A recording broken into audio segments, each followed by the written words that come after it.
Yeah, you're on there. It's on. Yeah, it's on. You sure? Fuck's sake, one job. It's on, isn't it? Yeah, that's good.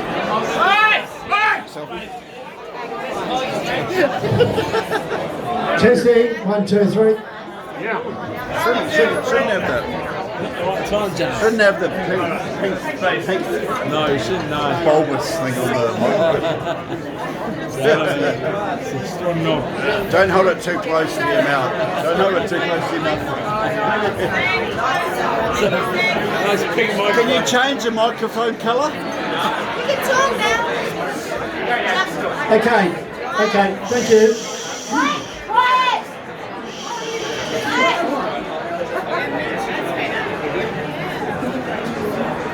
Okay, thanks Suzanne. He's turning 40. Unbelievable. We can't believe that. Talking to Suzanne before, I said to Suzanne, with Heath turning 40, Jen and I, we've just turned middle-aged. And she agreed with us. Yeah. No, I'm good here. I'm good here, thank you. Okay. Firstly, I'd like to send a warm welcome to my sister Inga and her family. Where's Inga? Where's Inga? To Jane's brothers and their family. Heath's fiancée Julie and their family. Hey, Julie! And of course Heath's friends. Now Heath's friends range from 3 years old. 3-year-old kinder, school friends, Oh my God! cricket mates, work colleagues, London friends, and of course his Bogan Bingo friends. Now, he's asked us here tonight because we're all very important to him. He really values family and friends. He works hard at building relationships. He really does. And we're here because we're important to him. Also, doesn't matter where you are, if you're one of his friends, it doesn't matter whether you're in Australia or around the globe, he'll keep in contact with you. Some of his closest friends, in particular Rhino, who's in New York, Matt Ridgway in London, Heath makes the effort to keep in contact with him. Yeah, good on you, Ryan. On your Heath! Now, Heath is particularly quick at assessing whether he wants people he meets in his life to be his friends. And his judgment is really good. They'll cut you loose quickly. I'd like to share a telephone conversation I had with Jan and I had with Heath back in 2005. Now in 2005, Heath was working for ADP, an international payroll organisation, and he requested a transfer to London. They agreed that Heath could transfer, and they also said that they would pay his first month's accommodation. Woo, big time. Woo. Negotiator! The negotiator! At the time, Adam was also in London. Adam! So as soon as Adam found out that Heath had a month's accommodation, he left the backpackers and moved in with Heath. Good move. Well done, Adam. And he got the bed bugs. He stayed in the shit hotel. He got the bed bugs. Adam, He's terrible, baby. He got the bed bugs. One bite on me.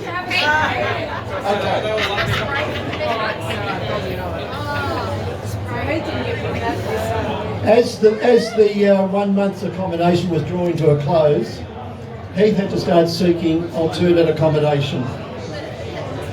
So Heath replied to an advertisement for a shared house in Clapham.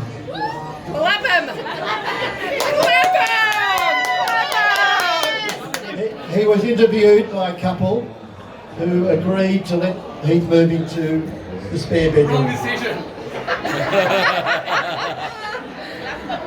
Within a month of moving into this shared house, we had this telephone conversation I was alluding to, where Heath rang Jan and I, and he said, I've met lifelong friends. Come forward, Suzanne. With Kim. Sorry, I interrupted. Now, as an accountant, I thought that was a pretty bold statement. Only met them for a month, across the other side of the world, but that's Heath. And they're here tonight. Just a moment. Stop dropping the load. Let Dad do it. Within 12 months, the couple who had warmly welcomed Heath into the house returned to Australia. But that didn't stop Heath keeping in regular daily contact. Because once you're a friend, he will maintain contact. Now, Heath stayed another 3 years in London before returning to Australia. Now, the couple I was referring to was our MC, Suzanne McDonald, her husband, Tim. Sorry about that.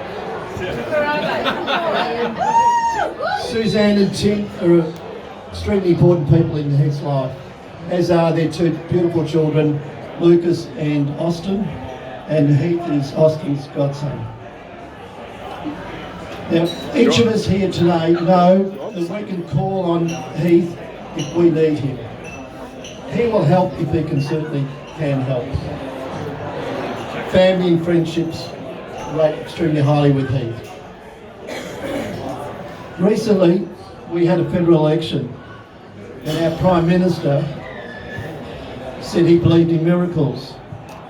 Well, Jan and I also believe in miracles, because Heath is our miracle, given the number of complications Jan had.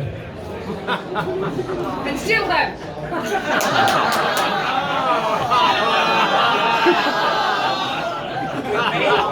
No, just in life.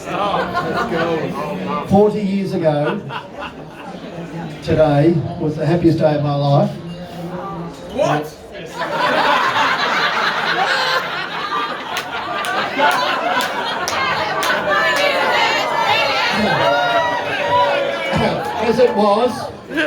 As it was 22 months later when Adam was born.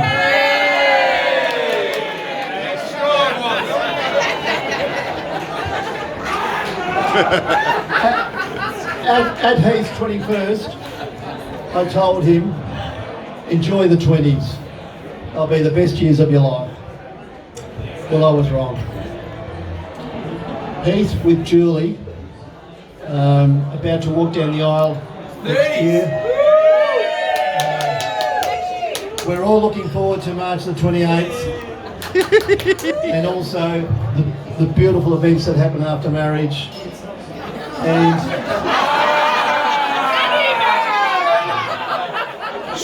streamed online. let me tell you, Heath, They also happened before marriage, Dad.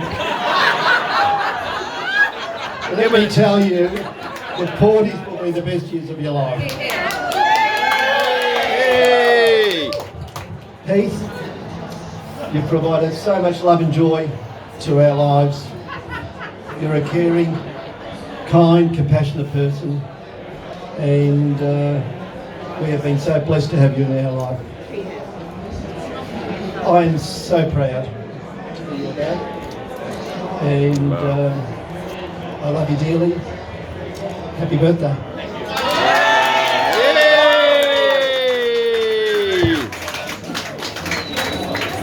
I'm my turn.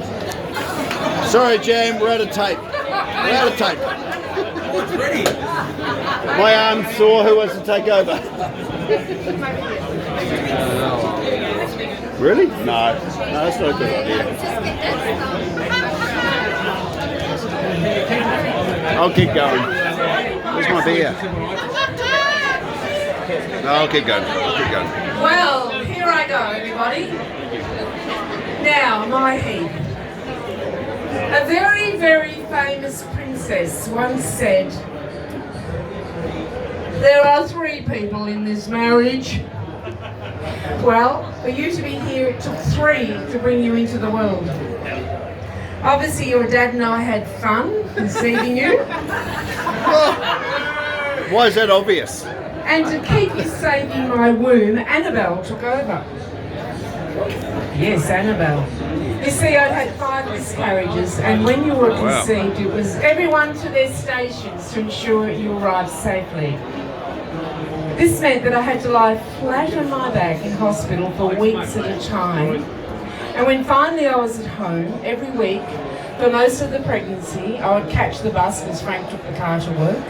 I would catch the bus, bumping along to my gynecologist in the city, where I was injected with the magical holding power of Annabelle's urine. To be exact, protein from her urine.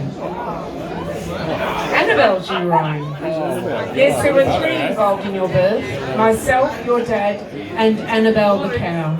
Annabelle's urine kept you in my womb, the protein product. Is Annabelle here tonight? Annabelle? So thank you to Annabelle.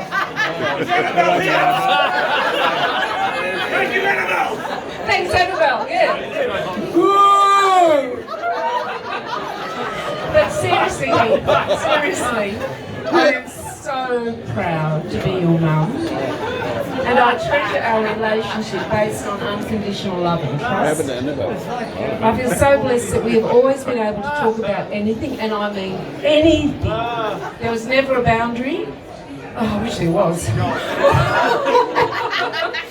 Just a total reassurance of understanding from each other. The great memories we have made with our family are everything. Those memories are what helps us through the tough times and gives us reason to celebrate the fact that we, your dad, me, Jason and Adam, have put our handprint on your hearts as you have on ours.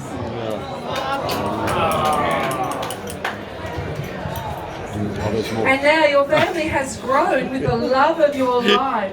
Obviously. Julie. Julie, wait.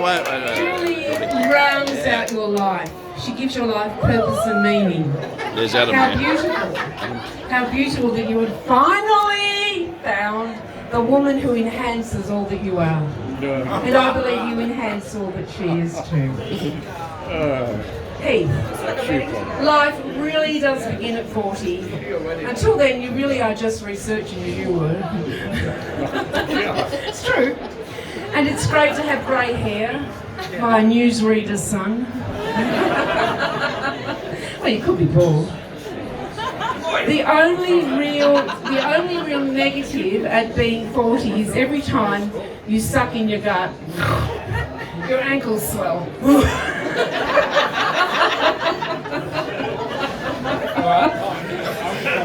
In all seriousness, Heath, 40 is the prime of your life.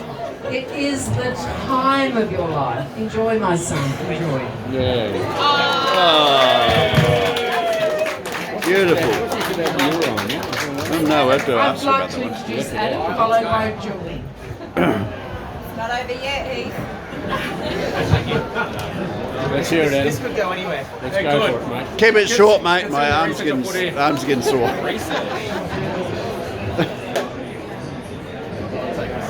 I'll take a seat. Nice haircut, Adam. Adam, You're on, Adam. nice haircut, mate. I'm very proud to be your brother. I'm proud of your achievements. Some of the more notable, or left field, I may just recognise now. Number 1, clocking up about $60,000 worth of fake internet accounts for you and your friends whilst you were in high school. Way more than that. Way more. Number 2, losing your work laptop at the pub during your first week working at the NAB. Day, wasn't it? It was the first day. Dad also spoke about you relocating to London. Now, I didn't write this down, but I'm sure that they paid you for a car allowance and you had no car. Correct. And you didn't tell the 4 years. I Yeah. got car allowance. extra income, sure. £1,000 a month extra. Yeah, that's pretty good. Nice that you paid that back. That deserves a round of applause. Yay! And I spent every cent of it on piss and travelling. So No surprise there. I'm proud of you scoring 100 while playing cricket in England. Yes. And we had to get confirmation in writing from the club that this actually took place. I'm proud of you signing up to complete the Melbourne Marathon and paying about $130 fee.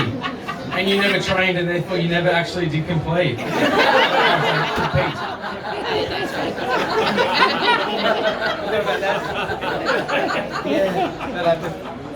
Number 5.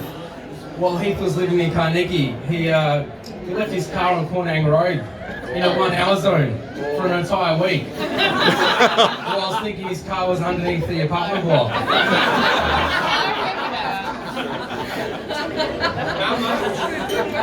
How much was that? $75. They were useless. $75. Great value. Great They value. should have towed it. It was worth it. Lived in the 1 hour zone for a week when he was in Carnegie. Got Some of you fined probably don't know $75. this, but this probably would have been about early 2000s, mid 2000s. You're probably early 20s. You're probably peaking in life. Heath had to get a little bit of dental work on his teeth, and so because I was younger and somehow I must have a bit of rebate, Heath decided to book under my name at some dentist in the eastern suburbs. One that which I'll never meet. So whilst he was in the waiting room, they called Adam, and he just didn't move. And then they called Adam again, and he realised his scan was working for him. I think you had insurance and I didn't, or something like that. It's clever. Also, whilst living in Carnegie, It was. Yep. whilst living in Carnegie, I believe you borrowed my guitar. I'm sure it would have been to make the girls think that you played the guitar. Prop. Yeah. A prop. Oh yeah, come back to me, I'll serenade you. I think you also borrowed my dumbbells, and I remember one time before you went out, you actually got those dumbbells up, getting the blood pumping to make those arms or whatever size look bigger. Heath has also hosted over 100 shows of Bogan Bingo, hosted his own radio show, been on Who Wants to Be a Millionaire, been in the audience of The Price is Right. Yeah. So have you though. So have you. And Jan. He's travelled to Europe, Asia and America with his work, but let's not put him on a pedestal. A more noticeable achievement of his 40 years is when he won a short story competition with his story being called Ronald the Rat. How old was I though? 11. Now that you're about to get married to Julie, as a single man myself, it's now a great time for me to go on a date with a Melbourne girl that hasn't already gone on a date with a Uringer.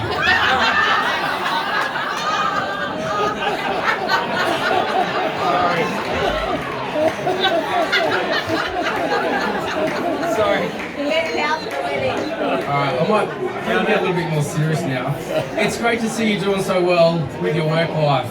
Who would have thought dropping out of your tourism degree would put you on a pathway to success in the big banks and the networks that you've built up? I remember when you told Dad that you weren't going back to uni and World War III just erupted in Peppercourt Templestone.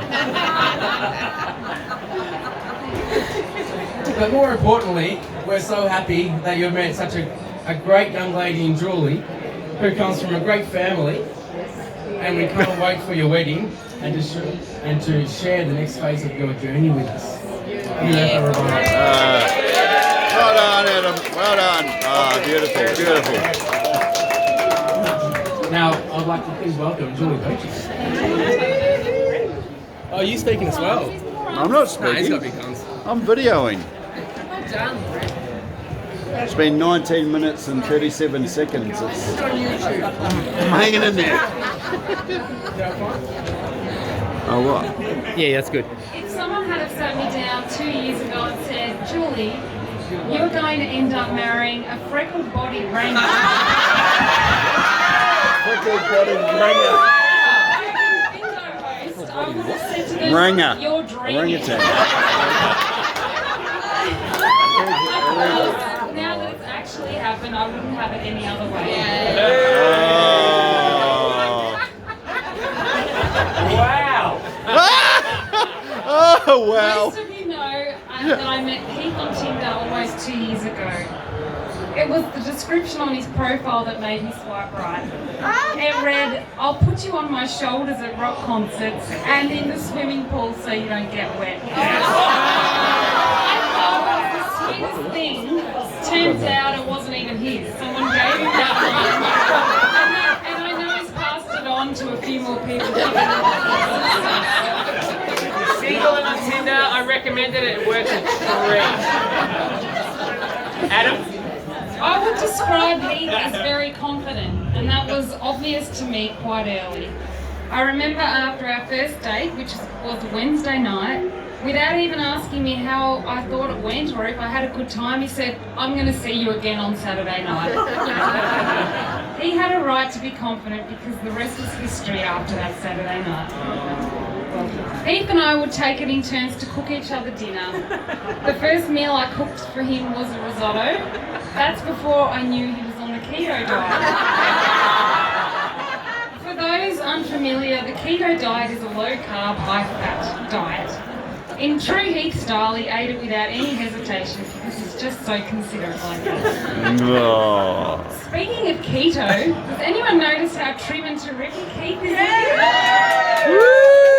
Well, that's all thanks to this strict eating regime. It's taught me a few things about Heath, in particular his staple food/drink items. Coke no sugar, which he consumes like water. Sugar freezies, which are basically Zupa Dupas with no sugar. These are his after dinner delights. Blocks of tasty cheese, which are just consumed at random. Buffalo wings minus the crumb casings. And my favourite, which I totally contributed to our relationship, the San Daniele prosciutto. Every Friday, Heath takes himself down to Leo's and buys 2 packets from the deli. I'm sure they know him by now. In fact, he's told me they know his order before he even asks for it. I've introduced Heath to so many other Italian traditions.